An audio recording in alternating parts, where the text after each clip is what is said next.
Good morning everyone. I am Anjana.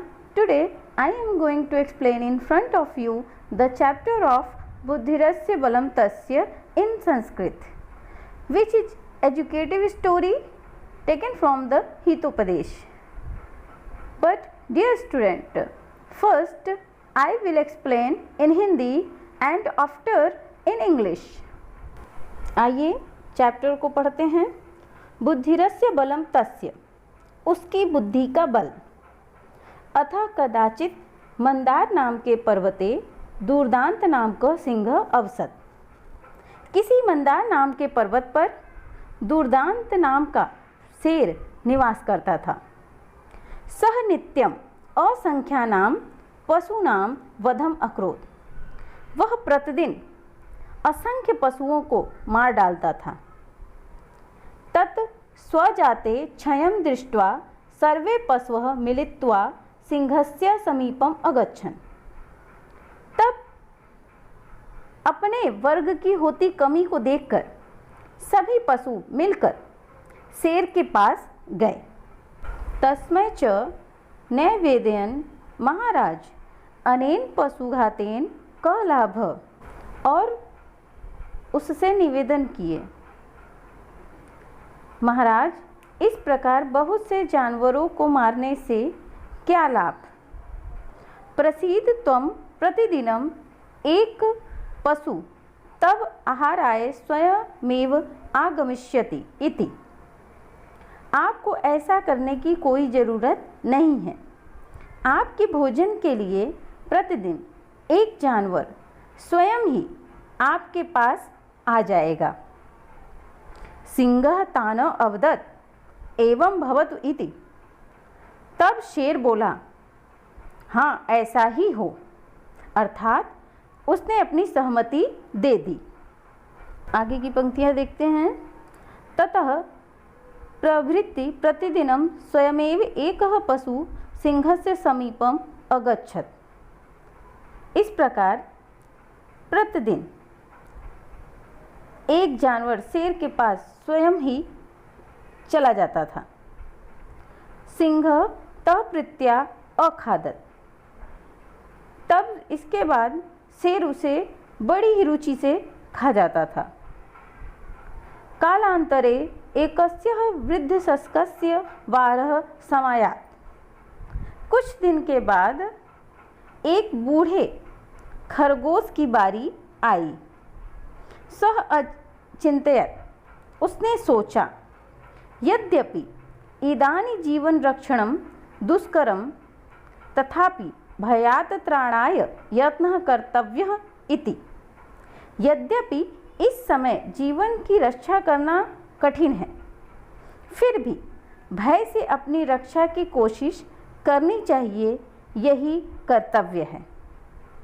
एवं स्वमत्या उपायं चिन्तयन् शस्कः मन्दः मन्दं गत्वा चिरं विलम्ब्य सिंहस्य अग्रे उपस्थितः अभवत्। इसलिए अपनी बुद्धि से उपाय सोचते हुए वह खरगोश शेर के पास धीरे धीरे विलंब से पहुंचा, अर्थात उसके आगे बहुत देर के बाद उपस्थित हुआ।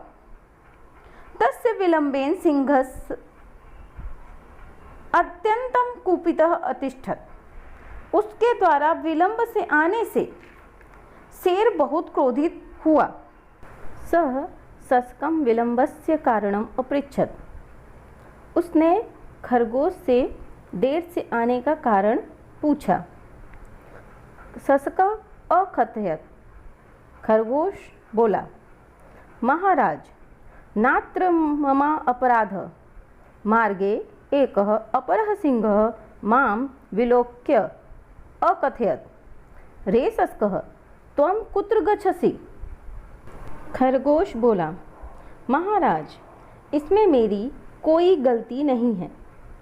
मार्ग में एक दूसरा शेर मुझे देखकर बोला, हे खरगोश तुम कहाँ जा रहे हो। अत्रैव तिष्ठ मम आहारो भव इति। यहाँ रुको, तुम मेरे आहार हो। तदाहं तम अकथयम्, अहम अस्य वनस्य महाराज दुर्दान्तस्य समीपम गच्छामि। तब मैंने बोला, मैं इस वन के महाराज दुर्दांत के पास जा रहा हूँ। तत्श्रुत्वा सः सिंह अकथयत्, रे धूर्त, अहम अस्य वनस्य राजा नान्य कश्चित्। तब यह सुनकर वह शेर बोला, हे मूर्ख, मैं इस वन का राजा हूँ, दूसरा कोई नहीं। त्वं त्रैव तिष्ठ, तुम यहीं रुको। स्वामी तदाहं तस्मै पुनरागमनाय शपथं कृत्वा अत्र समागतः अस्मि इति। अतः इस प्रकार मैं यहाँ से फिर से वापस जाने के लिए वादा करके आया हूँ। अतः दुर्दान्तः अत्यंत कोपेन अगर्जत अकथयत् च, कुत्र तिष्ठति च वंचकः। इस प्रकार दुर्दांत अत्यंत क्रोधित होकर गरजते हुए बोला, वह ठग कहाँ है? तम सत्वरं मां दर्शय येन अहम तम क्षणादेव हनिष्यामि इति। तुम मुझे जल्दी से दिखाओ, मैं अभी क्षण भर में उसे मार डालूंगा। ततः शशकः तं सिंहम एकम गंभीरम कूपम अनयत। तब खरगोश शेर को एक गहरे कुएं के पास ले गया। कूपस्य ऊपरी गत्वा सह सिंहम अवदत्। वह शेर कुएं के ऊपर जाकर बोला, भित्या सह दुष्ट अस्मिन् कूपे नीलिनः तिष्ठति। वह दुष्ट डर से कुएं में छिपा बैठा है। सिंह तत्र गत्वा कूपे स्वप्रतिबिंबम अपश्यत्। शेर वहाँ कुएं में अपनी परछाई देखता है। तम च अपरम सिंह मत्वा तस्य वधाय कूपे नैपतत पंचतत्वम चागच्छत। और उस शेर को मारने के लिए कुएं में कूद जाता है तथा वह मृत्यु को प्राप्त हो जाता है। एवं बुद्धि बलेन सह शशकः बलिनम अपि सिंहम न्यायपातयत्। इस प्रकार अपनी बुद्धि और विवेक के बल पर वह खरगोश बलशाली शेर से अपने प्राणों की रक्षा कर सका। अतः ही साधुक्तं बुद्धिरस्य बलं तस्य निर्बुद्धेस्तु कुतो बलम इति। इसलिए सच ही कहा गया है कि जिसके पास बुद्धि होती है तो बल भी उसी के पास होता है, बिना बुद्धि वाले के पास कहाँ बल होता है। Dear student, I am once again explain of lesson in English.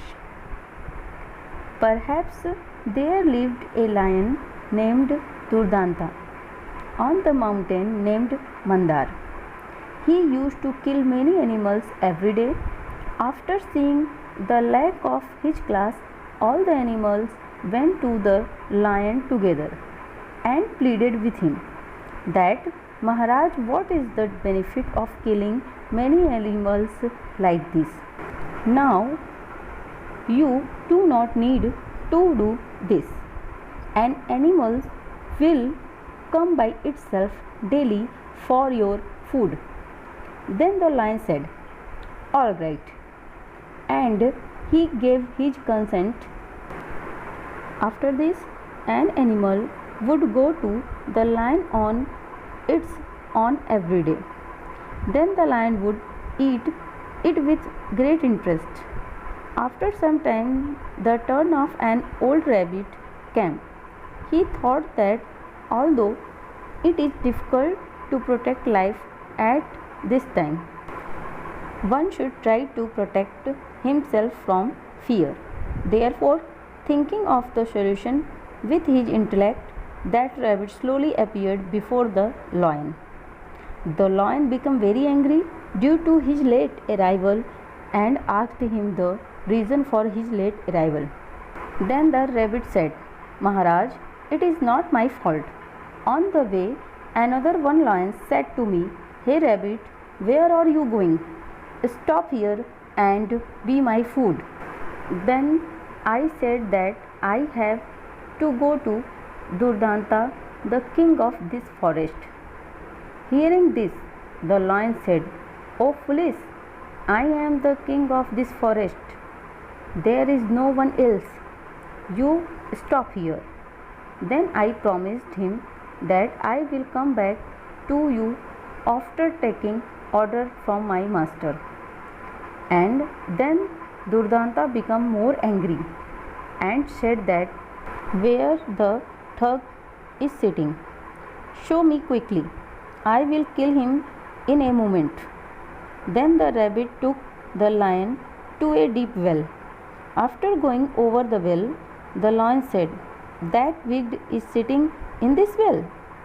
There the lion in the well see his shadow and jump into the well to kill the lion and falls to death.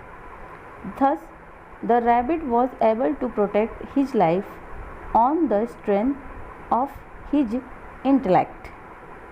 Therefore, the truth has been said that if someone who has intelligence, then the force is also with him, where the person without intelligence has power.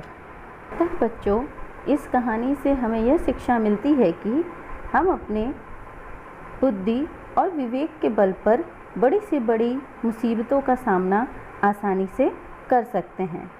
इसलिए हमें किसी भी मुसीबत से भागना नहीं चाहिए। धन्यवाद।